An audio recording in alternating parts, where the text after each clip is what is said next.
Minister Will Quince is with us. Do you remember opening your exam results? I do. 22 or so years ago, I remember the nervousness sort of heading into school to get them. Yeah, when I did it, it used to be actually pinned up on the wall so everybody could see what your results were.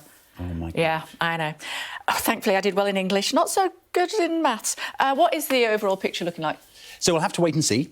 So the results will be out very, very soon. But I think the first thing today is a celebration of all those young people's achievements and efforts over the course of the past 2 years. So today's about saying a huge well done and a huge thank you to all of the teachers and the school leaders and, of course, parents and carers that have supported young people to get those results. And, I wish them every success with what they go on to do next. The grades are going to be lower, though, aren't they? So, yeah, they are. And that's very much part of the plan. So over the last couple of years, we've had teacher assessed grades. We've gone back for the first time to examinations, but we've done that in a staged way. So it's not just back to pure examinations. We recognise the fact that young people have faced huge disruption over the past couple of years. So there have been adaptations in place, and Ofqual have reflected it in their marking and grading. But looking at what we put into catch-up funding as opposed to what other countries do, the Netherlands' catch-up funding per pupil was £2,100. Ours was £310. How can that be satisfactory? So I think it's difficult to make international comparisons in that way because we have very different systems. We put in place around £5 billion of support, and that's targeted to those who needed it the most. We keep a real watchful eye on these things, and we continue to look at exam results and things like our education improvement areas around the country, looking at how we can reduce the attainment gap and make sure wherever you live in this country you're getting a world-class education and the same opportunity to thrive. OK, let's keep it within our borders then, if you don't want to compare it to other countries close to us. The then Tsar, Sir Kevin Collins, who had been asked to come up with his view on how much government spending should be to try to improve our education system. He said £15 billion worth of funding. That was totally rejected and he resigned as a result. He did, and we put in place around £5 billion of funding. And I'm not good at maths, as I said, but that's £10 billion less.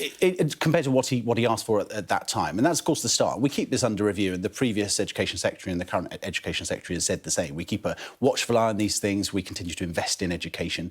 And if we need to invest more, of course, we will. But I think what today is about celebrating those GCSE results and these young people up and down the country that have worked incredibly hard. We've made adaptations deliberately to reflect the fact that young people have faced that disruption. But if you look at the National Tutoring Programme, so some £1.8 billion programme, which continues now, that has delivered around 2 million courses up and down the country. Those who we know have got the shortest amount of time left in education, so the 16 to 19-year-olds, they're getting those extra 40 hours at a cost of some 800 million. So the investment is going in. We keep a watchful eye. If we need to invest more, I have no reservations about going to the Treasury and asking for that. So it's wrong to say that we invest less in students now than we did in 2010? So I think that there are competing arguments on this in terms of whether you sort of budgeted inflation for that. But, of course, we continue to invest, I think, around additional £7 billion over this SR period, so an extra £4 billion into our school budget this year. I think the overall education budget is around £86 billion. So we do invest huge amounts into education. But, as I say, today is about celebrating the success of all of those GCSE students up and down the country and who are looking forward to going on taking their next steps in education. What are you putting regional disparities down to? So I think there have always been regional disparities for all sorts of reasons. It's why we've got the 55 educational investment areas up and down the country. In part, it's because there are some areas of the country where we find it challenging to attract and recruit teachers, and especially high calibre and high-quality teachers.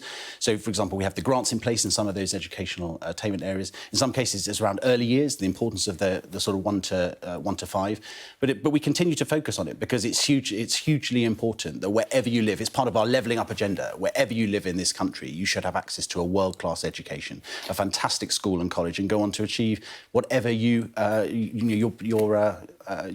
potential is. OK, now, I'm sure some of our viewers watching this morning will, like me, have gone through the 3-day week and the power blackouts in the 1970s. The latest I'm hearing is that some schools might only be able to run 3 days a week because they cannot afford the energy bills. What are you doing to help them?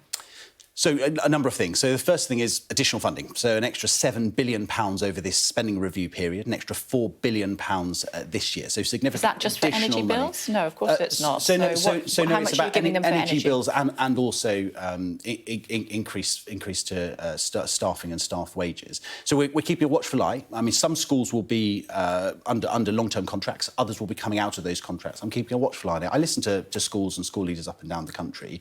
And as I say, we'll be working with the new Prime Minister and the new Secretary of State and the new government, which we'll have in just a couple of weeks' time, to look at some of the challenges we face and what we may need to do. Do you acknowledge, though, that some schools might not be able to open 5 days a week? So, no, I don't accept that. And we expect schools to be open 5 days a week, and over 70% of schools already do a 32.5-hour week. The IFS, indeed, have looked at schools and they have said that schools should be able to manage within their existing budgets. But look, I'm alive to the fact that energy costs are increasing at a significant rate. We see that in our household bills. It will be the same in commercial and indeed schools. So keep a very watchful eye on and continue to work with schools. Yeah, I saw Boris Johnson yesterday had gone to Ukraine to offer his support, the 6-month anniversary, if that's the right word, of the invasion by Russia. And he says that we need to continue on the path that we're on because they're paying in blood, we're paying in higher bills. What if people can't afford to pay their higher bills? Well, I know how concerned people are, especially ahead of the price cap announcement tomorrow. What I would say to them is there is already a £37 billion package of support that's been put in place. Not enough, though, is it? Well, most of which hasn't actually come into effect yet. So the £400 for every household. We've had the first £300 cost of living payment. There will be a second one towards the end of this year. £150 for pensioners, £150 for those who are on receipt of disability benefits. And that's exactly why the government has always said, and indeed both of the leadership contenders have said, their first act will be a fiscal event where they will look at what more support we can provide to people. But as I say, that £37 billion package of support is in place, £400 for every household coming in the autumn. But I know how worried people are about it, and more support will come. And as I say, I'm pleased to see that both leadership contenders, and we'll have a new Prime Minister in just a couple of weeks' time, their number one priority, alongside their Chancellor, will be to support people through this. Now, I know that you're not really got involved in the leadership debate, and you support Rishi Sunak, but I've not heard you speak too much about it. But I do want to put this to you, because you are a Conservative senior minister. A senior ally of Liz Truss has said this morning that Sunak is thrashing around all over the place like a wounded stoat. His attacks are a weasel, if you don't know what one is. His attacks are framing us as Tory scum. This is not what you need, is it? Well, I haven't seen those. It's in the Times this morning. Well, I haven't seen those comments as of yet. It was an early start this morning, so I haven't read the Times. Take my word for it. But I will do, Kay. But what I would say on that is one of the things that I found most difficult about the leadership contest has been the sort of blue on blue, which I think is totally unnecessary. Both candidates should just present their positive vision for our country. And the most important thing is that in 2 weeks' time, so on Tuesday the 6th, when we have a new Prime Minister, that we all as a parliamentary party get behind that new leader, get behind that Prime Minister, and we continue to deliver for the British people. That's what I want to see. Do you think Boris Johnson has done enough in this period between him stepping down and the new Prime Minister taking over? It's been described as a zombie government on more than one occasion. Yeah, I don't recognise that picture. And certainly from an education perspective, we've been working hard on exam results, the work that we'd started around the SEND review, around the Green Paper, the work we're doing around reforming children's social care. That has all continued, and it will continue to continue.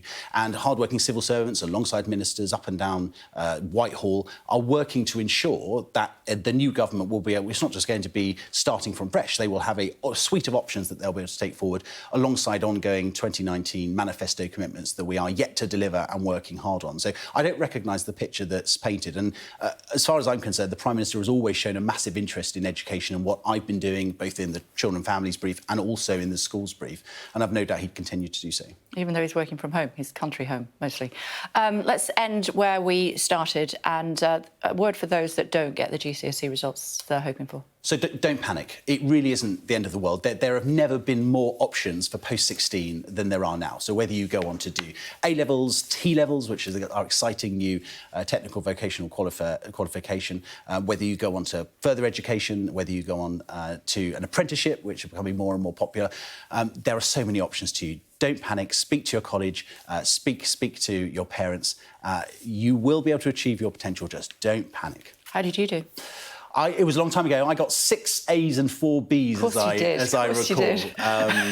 A-levels didn't go quite so well. Right. But I really enjoyed my time at school, and that's the most important thing. You know, your grades are important, but they don't define you.